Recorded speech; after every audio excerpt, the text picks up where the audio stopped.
महंगाई जो है लगातार हमारे बढ़ती जा रही है और महंगाई के बाद में अब कांग्रेस सरकार केंद्र की सरकार को घेर रही है। इनका एक और दावा था कि जो कृषि कानून वापस लिए गए हैं वो कांग्रेस की दबाव की वजह से।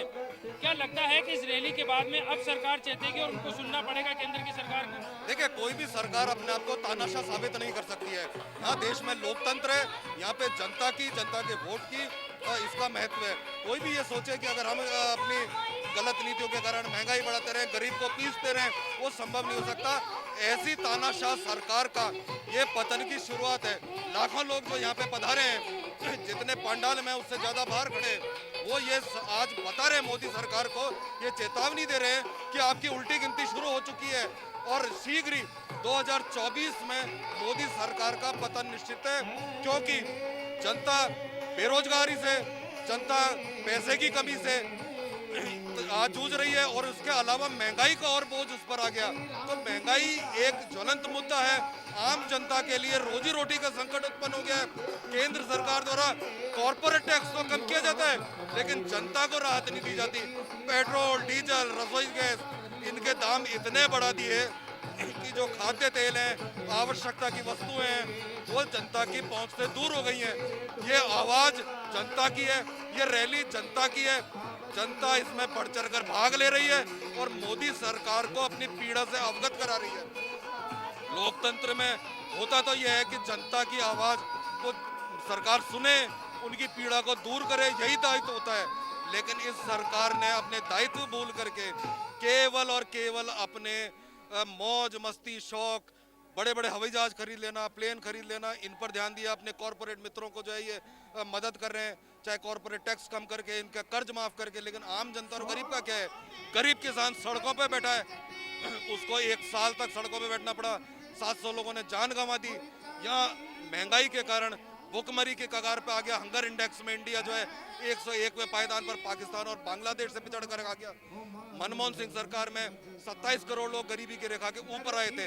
इस सरकार के कार्यकाल में वो 23 करोड़ लोग वापस गरीबी की रेखा के नीचे चले गए। इन सब चीजों का हिसाब मोदी सरकार से मांगने के लिए आज यहाँ जनता एकत्रित हुई है। इसमें जो महंगाई हटाओ रैली के लिए राजस्थान की धरती को ही क्यों चुना गया, इसका पीछे कोई कारण? देखिए, हम दिल्ली में कर रहे थे ये रैली। दिल्ली में पहले हमें परमिशन नहीं दी, फिर द्वारका में परमिशन दी।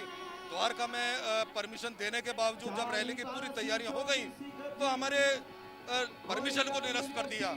उसके बाद हमने कहा कि देखिए, ये तानाशाही नहीं चल सकती। लोकतंत्र में जनता की आवाज सुननी पड़ेगी। सरकार जनता की होती है। जनता की अगर आप नहीं सुनोगे तो कोई सरकार चल नहीं सकती। इसलिए जयपुर में पहली बार दिल्ली के बाहर देशव्यापी राष्ट्रीय रैली हो रही है। और भी बहुत राज्य है जहाँ पर कांग्रेस की सरकार है, तो फिर राजस्थान को चुनने के पीछे कोई बड़ा कारण या फिर राजस्थान की धरती से राहुल गांधी को अध्यक्ष के रूप में एक बार फिर से लॉन्च करने की कोशिश? देखिए, पंजाब वालों ने भी कहा था पंजाब में करा लीजिए रैली। सब जगह का हम आभारी हैं सोनिया गांधी जी के, राहुल गांधी जी के, जिन्होंने हम पर विश्वास प्रकट किया।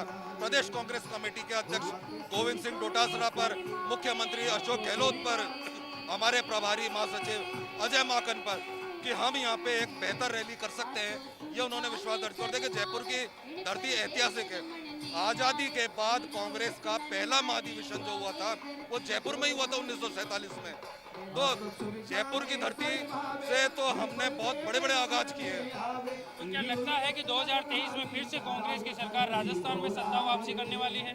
देखिए, निश्चित रूप से आप देखिए, एंटी इनकम्बेंसी जब थी तो वसुंधरा सरकार में उस वक्त 8 उपचुनाव हुए थे। 6 में कांग्रेस जीती, मतलब विपक्ष जीता। यहाँ 8 उपचुनाव हुए और हम जीते।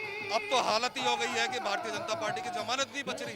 क्या ऐसा समय आ गया है भारतीय जनता पार्टी का? क्योंकि ये जनता से कट चुके हैं, जनता के बीच नहीं रहते। इनको जनता के वोट की परवाह नहीं, जनता की परवाह नहीं। तो जनता ने सबक सिखाया है। 23 में तो हम आएंगे ही आएंगे। 24 में दिल्ली में केंद्र सरकार यूपीए की बनेगी, ये हमें विश्वास है। ये लगातार दावा कि भारत राजस्थान में ही नहीं पूरे भारत में यूपीए की सरकार की वापसी की जाएगी और सबसे बड़ा घटक दल जो है वो कांग्रेस को बनाने की कोशिश। यहाँ से कुछ ही देर में राहुल गांधी पहुंचेंगे, उससे पहले राहुल गांधी ने को रीलॉन्चिंग की यहाँ से तैयारी प्रधानमंत्री नरेंद्र मोदी के सामने टक्कर में कि प्रधानमंत्री के रूप में किसी को प्रेजेंट किया जा सकता है तो वो राहुल गांधी हो सकते हैं।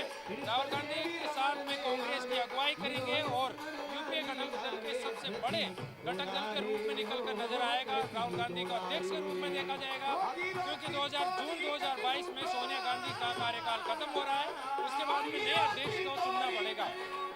इन सब घटनाक्रम को लेकर आज ये महंगाई हटाओ रैली और केंद्र की सरकार को घेरने की तैयारी राजस्थान की धरती से। ये जो पब्लिक मेरे पीछे आप लगातार देख रहे हैं वो ये दर्शा रही है कि सच में राजस्थान में ही नहीं पूरे देश में महंगाई और बेरोजगारी लगातार बढ़ती हुई नजर आ रही है, जो कि एक चरम सीमा पर पहुंच चुकी है। 2023 के चुनावों से पहले और 2000 लोकसभा चुनावों से पहले ये आगाज कांग्रेस की तरफ से राजस्थान की धरती से किया गया है। कैमरामैन देवेंद्र के साथ सागर चौधरी, जयपुर, राजस्थान, महानगर टाइम्स के लिए। नमस्कार, मैं हूं सागर चौधरी और हमारा ये वीडियो आपको पसंद आया हो तो लाइक और शेयर जरूर करें और हाँ, हमारे चैनल को सब्सक्राइब और फॉलो करना बिल्कुल ना भूलें ताकि देश और दुनिया की कोई खबर मिस ना हो। तो जुड़े रहिए हमारे साथ।